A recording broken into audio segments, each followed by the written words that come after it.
বাংলাদেশে বিদেশি বিনিয়োগের পরিবেশ নিয়ে নতুন বার্তা এসেছে ওয়াশিংটন থেকে। সেই বার্তা উঠে এসেছে ঢাকায় অনুষ্ঠিত এক উচ্চ পর্যায়ের বৈঠকে।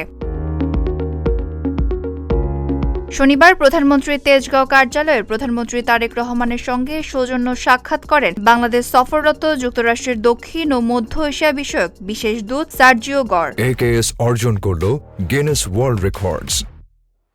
AKS বৈঠকে বাংলাদেশের সার্বিক নিরাপত্তা পরিস্থিতি উন্নতির পরিপ্রেক্ষিতে যুক্তরাষ্ট্রের ট্রাভেল অ্যাডভাইজরি বা ভ্রমণ পরামর্শে ইতিবাচক পরিবর্তনের বিষয়টি উঠে আসে। পাশাপাশি আগামী মাসে ইউএস বাংলাদেশ বিজনেস কাউন্সিলের প্রতিনিধি দলের বাংলাদেশ সফর এবং একটি ইউএস ইনভেস্টমেন্ট সামিট আয়োজন নিয়েও আলোচনা হয়।